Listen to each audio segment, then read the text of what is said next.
मैं Priyanka Sonwani, assistant professor इतिहास विभाग, DBS कॉलेज कानपुर। आज का हमारा टॉपिक है भारत में सामाजिक धार्मिक सुधार आंदोलन। 19वीं शताब्दी में जबरदस्त बौद्धिक व सांस्कृतिक उथल पुथल भारत की एक प्रमुख विशेषता रही। इस काल में हुए धार्मिक और सामाजिक सुधार आंदोलन का भारत के इतिहास में एक विशेष स्थान है। इसके बहुमुखी स्वरूप एवं व्यापकता की दृष्टि से इसे एक महत्वपूर्ण घटना माना जा सकता है। इस आंदोलन ने देश के जनजीवन को झकझोर दिया। इसने कहा जहाँ एक और धार्मिक एवं सामाजिक सुधारों का आह्वान किया, वहीं दूसरी ओर इसने भारत के अतीत को उजागर किया। भारतवासियों के मन में एक आत्मसम्मान एवं आत्मगौरव की भावना को जगाने की कोशिश की। इस सामाजिक धार्मिक आंदोलन के उदय के कुछ प्रमुख कारण थे, जिनका अध्ययन हमें विषय को दृष्टिगत रखते हुए करना चाहिए। आधुनिक पाश्चात्य सभ्यता के प्रभाव व विदेशी शक्ति द्वारा पराजित होने की चेतना ने 19वीं शताब्दी में एक नई जागृति को जन्म दिया। जब भारत उपनिवेशवादी शोषण का शिकार हुआ, भारतीयों के मन में एक क्रिया के फलस्वरूप प्रतिक्रिया का जन्म हुआ, जिससे भारत में एक नवीन जागृति का जन्म हुआ, जिससे कि भारत में सामाजिक धार्मिक सुधार आंदोलन के रूप में दिखाई पड़ता है। विचारशील लोगों में, जिन्हें आधुनिक शिक्षा और पाश्चात्य ज्ञान विज्ञान तथा दर्शन का ज्ञान प्राप्त था, उनमें यह आम धारणा पनपी कि औपनिवेशीकरण का मूल कारण भारतीय सामाजिक ढांचा एवं संस्कृति में विद्यमान कमजोरियां हैं। इन बुराइयों को दूर करने के भी उपाय खोजे जाने लगे। जीवन के प्रति पाश्चात्य मानवतावाद और विवेकपूर्ण दृष्टिकोण से समाज में समता के सिद्धांत का उत्थान हुआ। ईसाइयों के आगमन से अंग्रेजी शिक्षा का प्रसार हुआ, जिससे पाश्चात्य ज्ञान एवं विचार भारतीयों तक पहुंचने लगे और उनमें जागरण की चिंतन धारा फूटने लगी। जब ईसाई मिशनरियों ने भारतीयों को ईसाई बनाना शुरू किया, फलतः भारतीय अपने धर्म की रक्षा करने के प्रयत्न में जुड़ गए। वस्तुतः कुछ भारतीय इस बात से भिज्ञ थे कि ईसाई ये यूरोपीय भारतीय समाज या धर्म की कुछ कमजोरियों का फायदा उठा रहे हैं, जिनमें जाति पाति, अंधविश्वास, बटा हुआ समाज, निरर्थक आडंबर एवं अन्य कुरीतियाँ थीं। अतः हिंदू धर्म की रक्षा के लिए उनमें सुधार आवश्यक प्रतीत होने लगा। पुनर्जागरण लाने में उन कतिपय यूरोपीय विद्वानों का भी हाथ था, जो भारत की प्राचीन सांस्कृतिक उपलब्धियों से प्रभावित थे। William Jones, Max Muller, James Prinsep, H T. Wilson जैसे कई सारे विदेशी विद्वानों ने भारतीय संस्कृति एवं भारतीय संस्कृत के ग्रंथों का अध्ययन किया और उसका ट्रांसलेट अंग्रेजी में किया। उनके अध्ययन को करके उन्होंने यह बताया कि ये बहुत ही श्रेष्ठ है। इससे भारतीयों में आत्मगौरव एवं आत्मसम्मान की भावना उत्पन्न हुई तथा उन्होंने उसकी श्रेष्ठता को स्थापित करने का भी प्रयत्न किया। प्रेस की स्थापना हो जाने से अनेक पत्र पत्रिकाओं, साहित्य का प्रकाशन हुआ। इसने भारतीयों को प्रति अंग्रेजों के व्यवहारहीनता, शोषण, क्रूरता आदि का ज्ञान कराया। फलतः भारतीयों में आत्मसम्मान व अपनी सुरक्षा की भावना जागृत हुई और भारतीयों ने अपने समाज व धर्म की रक्षा के लिए कार्य किया। इस आंदोलन का स्वरूप बहुआयामी था। यह सामाजिक एवं धार्मिक दोनों सुधारों से संबंध था।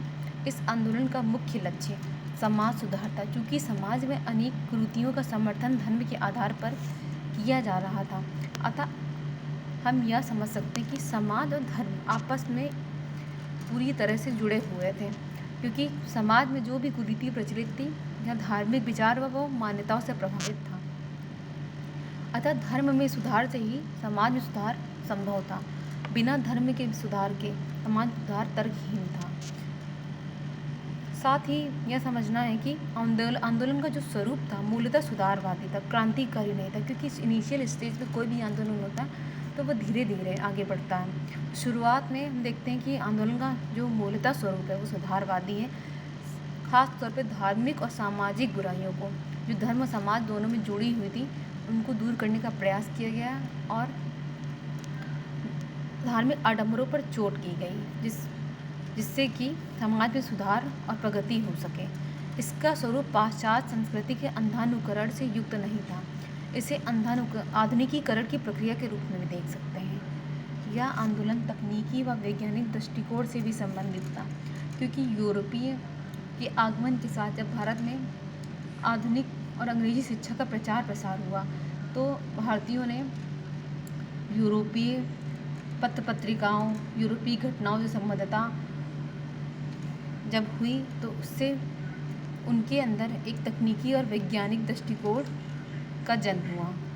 धर्म में संबंध होते हुए भी इस आंदोलन का स्वरूप कहीं हद तक धर्मनिरपेक्ष भी था, परंतु कुछ धार्मिक आंदोलनों में हम संकीर्णता के तत्व भी देख सकते हैं। यह आंदोलन को सीमाओं तक राजनीतिक पहलुओं से भी संबंध रहा। राजा राम मोहन रॉय के संदर्भ में हम इसे देख सकते हैं, जैसे कि राजा राम मोहन राय जिन्होंने समाज और धर्म के लिए तो कार्य किया ही, साथ में राजनीति, प्रेस व अंतर्राष्ट्रवाद के लिए भी कार्य किया।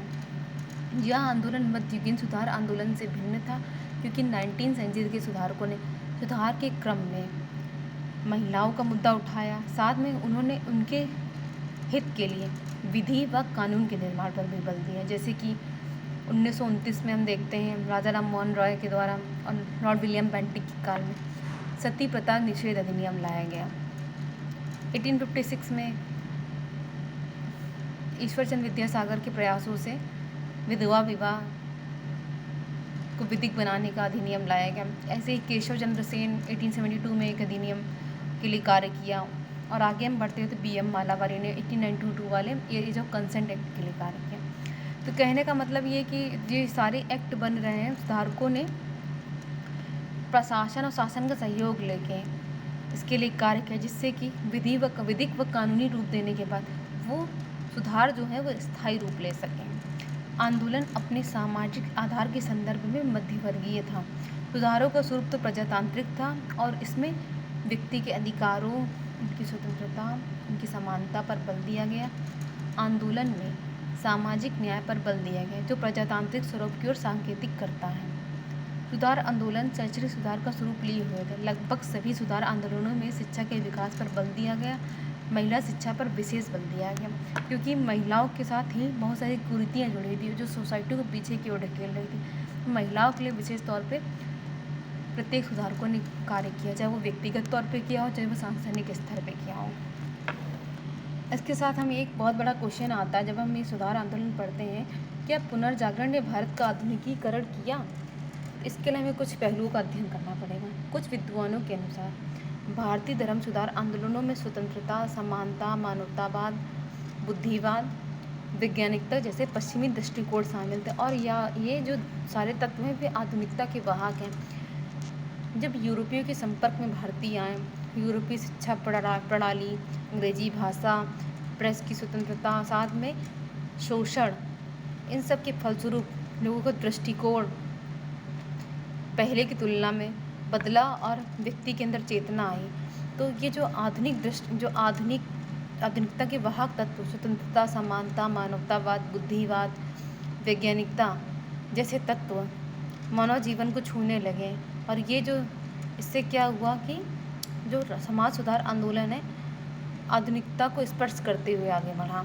इन सुधार आंदोलनों ने धार्मिक एवं सामाजिक अंधविश्वास, रूढ़िवादिता और क्रूर अमानवीय प्रथाओं का विरोध किया। सामाजिक समता और विशेषकर महिलाओं की स्वतंत्रता का सम्मान किया गया और समर्थन किया गया। शिक्षा के माध्यम से आधुनिक ज्ञान, विज्ञान, विचार, वैज्ञानिक दृष्टिकोण को जनता या जनमानस में प्रतिष्ठित करने की कोशिश की गई।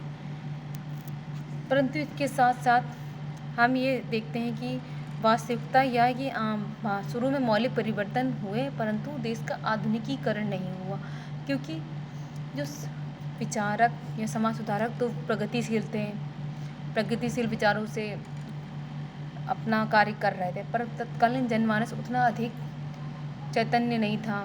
और साथ में ये भी देखते हैं कि आधुनिकीकरण के साथ साथ पश्चिमीकरण भी होने लगा, और पश्चिमी वस्त्र, सभ्यता, रहन-सहन, संस्कृति की नकल की शुरुआत हुई।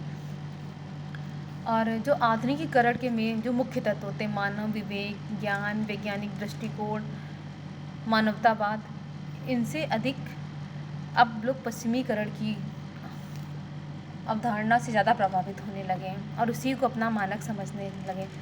तो फिर भी ये कहा जाए कि मतलब इसका बिल्कुल प्रभाव नहीं पड़ा आधुनिकीकरण से संबंधित है कि नहीं, तो ये नहीं माना जा सकता, पर ये मान सकते हैं कि दोनों ही प्रक्रिया एवं आयाम अलग अलग हो सकते हैं, क्योंकि अलग अलग देशों में आधुनिकीकरण की प्रक्रिया एवं आयाम अलग अलग हो सकते हैं। जैसे कि जापान और चीन में अलग तरह इसका प्रभाव है, भारत में उसका प्रभाव अलग अलग है। इसके साथ हम और आगे बढ़ते हैं, जो कि सामाजिक धार्मिक सुधार आंदोलन के प्रभाव। इन सीमाओं के बावजूद 19वीं शताब्दी के सुधार आंदोलनों की उपलब्धि को नज़रअंदाज करना भूल होगी। आंदोलन के सकारात्मक प्रभाव निम्न रहे।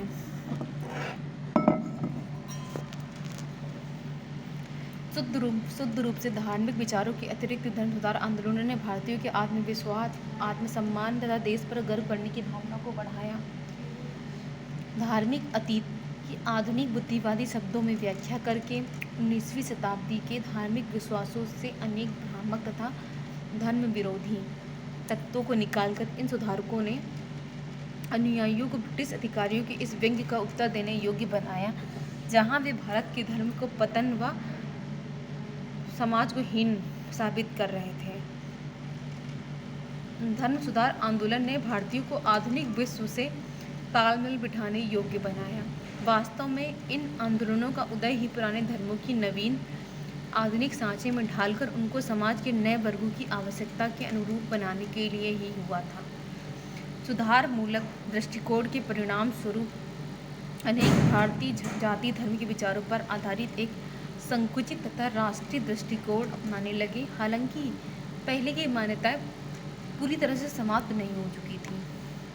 इन आंदोलनों ने बाकी दुनिया से भारत के सांस्कृतिक और बौद्धिक अलगाव को भी कुछ हद तक समाप्त किया। विश्वव्यापी विचारों में भारतीयों को भागीदार बनाया तथा इसका अंधानुकरण नहीं किया गया। स्त्री मुक्ति आंदोलन। भारतीय समाज सुधार आंदोलन की सबसे महत्वपूर्ण बात है कि स्त्री मुक्ति आंदोलन के क्षेत्र में महत्वपूर्ण प्रगति हुई। सती प्रथा, बाल हत्या को अवैध घोषित किया जाना, विधवा विवाह को वैध बनाना, लड़कियों की विवाह की आयु बढ़ाना और महिलाओं में को की जो सबसे कुप्रथा थी अशिक्षा, और साथ ही एक और इम्पोर्टेंट बहु विवाह, इन सबको दूर करने का प्रयास किया जा रहा था, जिसको फिर आगे देश की आज़ादी के बाद और अभी तक की कई सारे सुधार अनवरत रूप से जारी हैं। भारतीय धर्म ग्रंथों का भारतीय भाषाओं में कई सारी क्षेत्रीय भाषाओं में अनुवाद हुआ। फलस्वरूप धार्मिक ज्ञान पर पुजारियों एवं धर्माचार्यों का चला आ रहा एकाधिकार समाप्त हो गया। परिणाम स्वरूप धर्म ग्रंथों की गलत व्याख्या के द्वारा पुजारियों द्वारा जो एक तरीके से एकाधिकार या पाखंड चला जा रहा था, वह भी समाप्त हो गया। कर्म कांडों के सरलीकरण पर बल दिया गया। ईश्वर की उपासना में जो मध्यस्थ थे उनका अस्तित्व समाप्त हुआ। इस प्रकार लोगों को उनके व्यक्तिगत स्वतंत्रता वापस मिल गई। अब धर्म व्यक्तिगत विषय बन रहा था धीरे धीरे।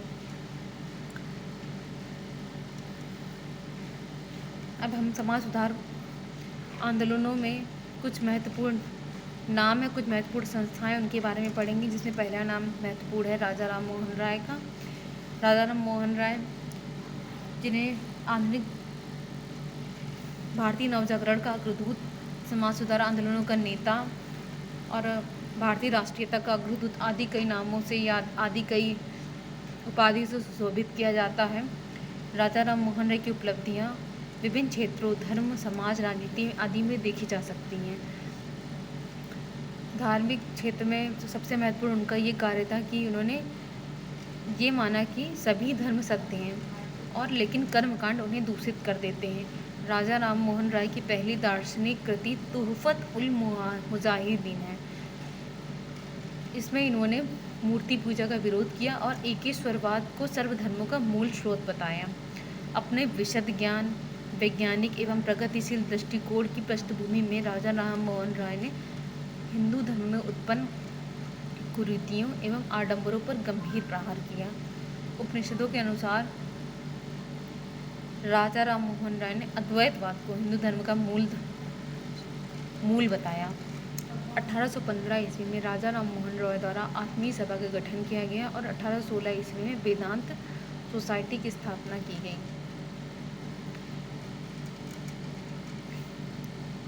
1828 में जो एक महत्वपूर्ण संस्था ब्रह्म सभा, जिसे ब्रह्म समाज कहा जाता है, का संस्थागत तौर पर गठन किया गया और इसका उद्देश्य खास तौर पर हिंदू धर्म की प्रचलित कुरीतियों को खत्म करना और हिंदू धर्म में सुधार लाना था। सामाजिक क्षेत्र में राजा राम मोहन राय ने इस तरह हिंदू धर्म को सुधार का काम किया और सामाजिक क्षेत्र में सुधारों की नींव रखी। उन्होंने जाति प्रथा, सती प्रथा, विधवा विवाह को अवैध मानना जैसे सामाजिक कुरीतियों का विरोध किया। उनकी सर्वाधिक महत्वपूर्ण उपलब्धि महिलाओं को लेगी थी। उसमें भी सती प्रथा निषेध अधिनियम 1829 में लॉर्ड विलियम बेंटिक के काल में सती प्रथा निषेध अधिनियम पारित किया गया और अब सती प्रथा को करना एक तरीके से मृत्युदंड, सती प्रथा को करना कानूनी रूप से बिल्कुल अवैध घोषित कर दिया गया और जो व्यक्ति सती प्रथा में संलग्न पाया जाएगा उसे मृत्युदंड दिया जाएगा। इस तरह का कानून बनवाया गया 1829 में बंगाल में और 1813 में अन्य प्रेसिडेंसीज मद्रास और बम्बई प्रेसिडेंसी में भी ये कानून लागू हो गया। यह महिलाओं के आधुनिक युग में महिलाओं के लिए एक बहुत बड़ी उपलब्धि थी। शिक्षा के क्षेत्र में राजा राम मोहन राय आधुनिक शिक्षा के समर्थक एवं प्रचारक थे। उनके विचार से भारत में आधुनिक विचारों के प्रसार के लिए आधुनिक शिक्षा आवश्यक थी, इसलिए उन्होंने अंग्रेजी का भरपूर समर्थन किया। उनके हिसाब से आधुनिक शिक्षा के बिना भारत में चेतना, जागरूकता या राष्ट्रवाद या राष्ट्रीयता का उदय नहीं हो सकता। इसीलिए उन्होंने 1817 में कलकत्ता में डेविड हेयर के सहयोग से हिंदू कॉलेज की स्थापना कराई। अंग्रेजी शिक्षा के साथ साथ स्थानीय भाषा के विकास को भी प्रोत्साहित किया। बांग्ला भाषा एवं साहित्य के विकास में उनका महत्वपूर्ण योगदान था। उन्होंने स्वयं एक बांग्ला व्याकरण का भी संकलन किया। पत्रकारिता के क्षेत्र में राजा राम मोहन राय का महत्वपूर्ण योगदान है। उन्हें पत्रकारिता का अग्रदूत माना जाता है। उन्होंने स्वयं बंगाली पत्रिका संवाद कौमुदी का संपादन किया। 1822 में मिरातुल अखबार नामक फारसी भाषा में जो था का प्रकाशन किया। तो 1829 में उन्होंने बंगदूत नामक समाचार पत्र निकाला। 1833 ईस्वी में उन्होंने समाचार पत्रों के प्रतिबंध के विरुद्ध प्रबल आंदोलन चलाए, जिससे 1835 में समाचार पत्रों को जो कुछ भी स्वतंत्रता मिली वह राजा जी के द्वारा चलाए गए आंदोलन का परिणाम थी। राजनीतिक क्षेत्र में उनका विचार उदारवादी विचारों के पोषक थे। वे प्रथम भारतीय थे जिन्होंने भारतीय प्रशासन में सुधार के लिए आंदोलन किया।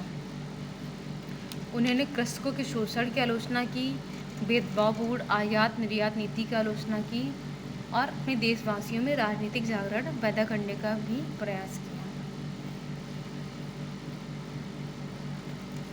राजा राम मोहन राय की उपलब्धियां सिर्फ समाज सुधार के क्षेत्र में ही नहीं है, कई अन्य क्षेत्रों में भी परिलक्षित हो रही हैं। जब हम भारतीय इतिहास पढ़ते तो ये बात समझ पाते हैं उसका कितना ज़्यादा प्रभावपूर्ण उनका व्यक्तित्व रहा है। दयानंद सरस्वती एवं आर्य समाज। दयानंद सरस्वती ने वेदों को ज्ञान का मूल स्रोत माना। उनके अनुसार समस्त ज्ञान वेदों में निहित है। उन्होंने उत्तर भारत के हिंदू धर्म के सुधार का बीड़ा उठाया। सत्यार्थ प्रकाश में अपने विचारों की तर्कपूर्ण प्रस्तुति की और 1875 ईस्वी में आर्य समाज की स्थापना कर 10 सिद्धांतों का निरूपण किया।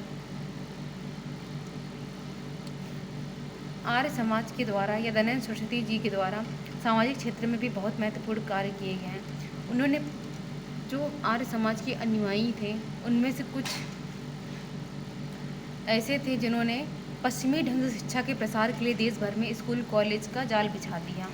इस संदर्भ में लाला हंसराज की भूमिका महत्वपूर्ण है। दूसरी तरफ परंपरावादी शिक्षा के प्रसार के लिए स्वामी श्रद्धानंद ने हरिद्वार के पास गुरुकुल कांगड़ी की स्थापना करवाई।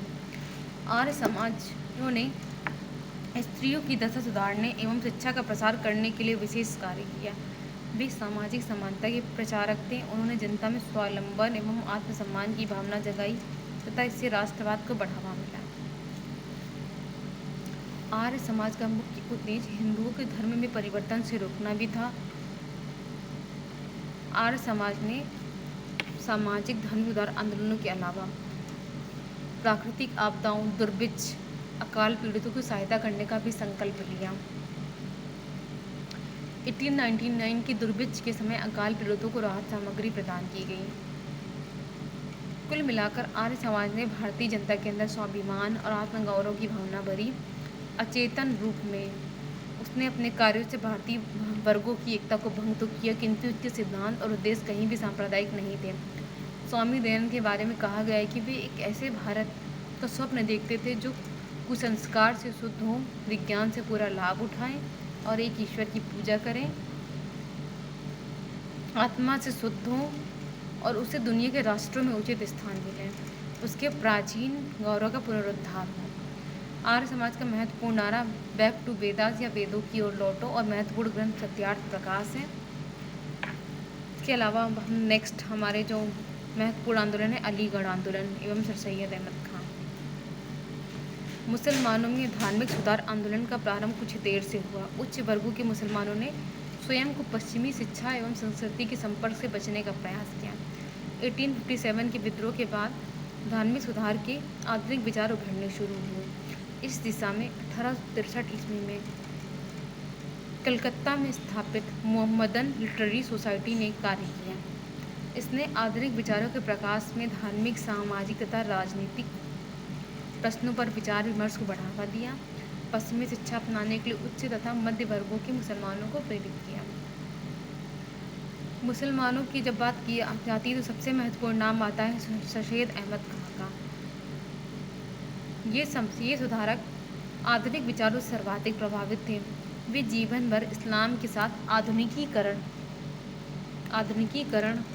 का तालमेल का प्रयास करते रहे।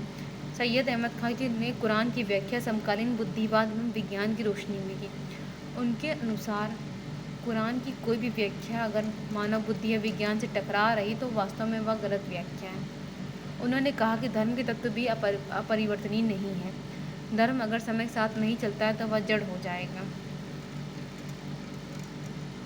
सैयद अहमद खां जीवन भर परंपरा के आधुनिकीकरण, रिवाजों पर भरोसा, अज्ञान तथा अबुद्धिवाद के विरुद्ध संघर्ष करते रहे। उन्होंने लोगों से आलोचनात्मक दृष्टिकोण तथा विचार की स्वतंत्रता अपनाने का आग्रह किया। उन्होंने कहा कि जब तक विचार की स्वतंत्रता नहीं विकसित होगी तब तक सभ्य जीवन संभव नहीं है। उन्होंने कट्टरपंथ, संकुचित दृष्टि तथा अलग थलग रहने के खिलाफ भी चेतावनी दी। छात्रों एवं अन्य लोगों से खुले दिल वाला तथा सहिष्णु बनने का आग्रह किया। उन्होंने कहा, असहिष्णु दिमाग बौद्धिक पिछड़ेपन की निशानी है। सर सैयद अहमद का विश्वास था कि यदि मुसलमानों को आधुनिक बनाना है तो उसके पहले उन्हें शिक्षा के अंतर्गत लाना होगा, जिससे कि पाश्चात्य वैज्ञानिक ज्ञान और संस्कृति अपनाकर ही उनका धार्मिक और सामाजिक जीवन सुधर सकता है। इसीलिए उन्होंने आधुनिक शिक्षा के प्रचार प्रसार के लिए जीवन पर्यंत कार्य किया। उन्होंने अनेक नगरों में विद्यालय स्थापित किए, कई पाश्चात्य ग्रंथों का अनुवाद करवाया। इसी के क्षेत्र में एक महत्वपूर्ण कड़ी के तौर पे 1875 ईस्वी में अलीगढ़ में मोहम्मद एंग्लो ओरिएंटल कॉलेज की स्थापना कराई, जो यही स्कूल आगे चलकर 1920 ईस्वी में अलीगढ़ मुस्लिम यूनिवर्सिटी के नाम से प्रसिद्ध हुआ और वर्तमान में भी यह भारत में शिक्षा के क्षेत्र में एक अग्रणी विश्वविद्यालय के रूप में जाना जाता है।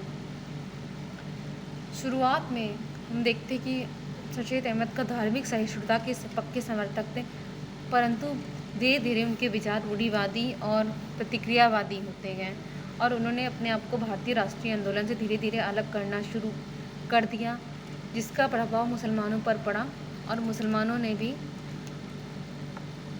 एक बड़ी संख्या में जो सर सैयद अहमद खां से प्रभावित थे उन्होंने राष्ट्रीय आंदोलन से स्वयं को अलग रखने का प्रयास किया और धीरे धीरे भारत में इसी के कारण सांप्रदायिकता को बल मिला।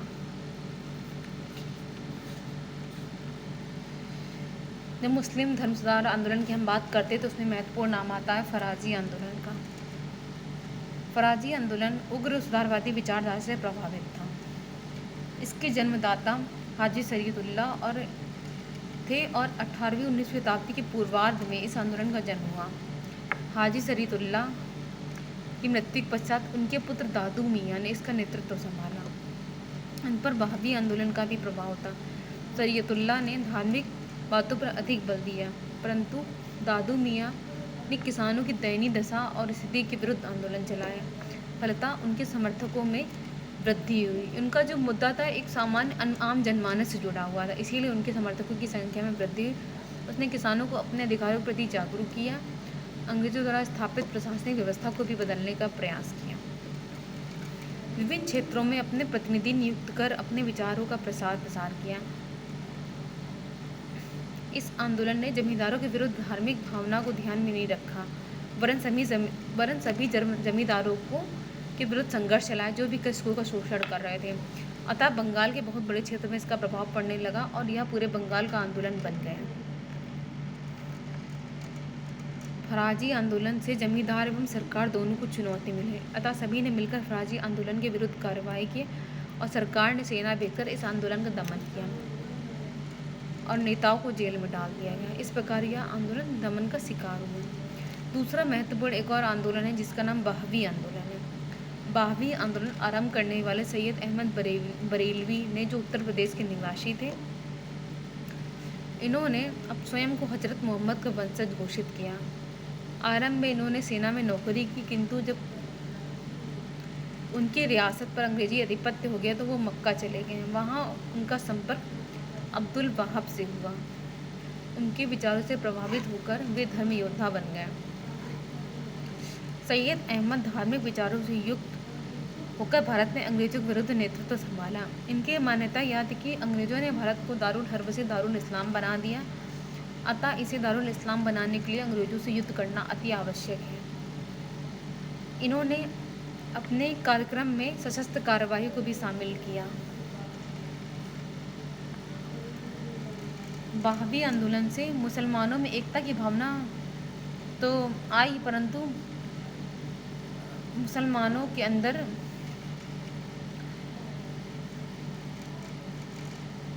अंग्रेजों के विरुद्ध संगठित होकर विरोध करने का जज्बा भी पैदा किया।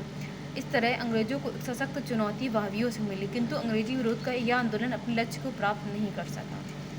अतः इस विफलता ने मुसलमानों में एक नई विचारधारा को जन्म दिया, जिसके नेता सर सैयद अहमद खां बने। उन्होंने धार्मिक कट्टरता के स्थान पर मुसलमानों के आधुनिकीकरण पर बल दिया और मुसलमानों को राजनीति से दूर रहकर जागरूक करने पर बल दिया। सबसे अंतिम जो हमारा टॉपिक, समाज सुधार के केंद्र में महिलाएं।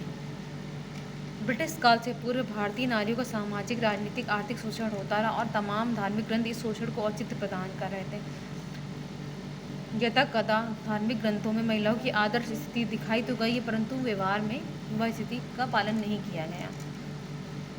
भारतीय महिला समाज की प्रमुख बुराई के रूप में स्थापित हो गई। इसमें सती प्रथा, बाल विवाह, बहुपत्नी प्रथा, कन्या शिशुवध, शिक्षा में भेदभाव, विधवा पुनर्विवाह का निषेध, बुनियादी मानवाधिकारों का हनन आदि ऐसी कुछ आम बुराइयां थी जो भारतीय समाज में महिलाओं के इर्द गिर्द थी। अतः समाज की इस बुराई को दूर करने के लिए सामाजिक धार्मिक सुधार आंदोलनों ने कदम बढ़ाया।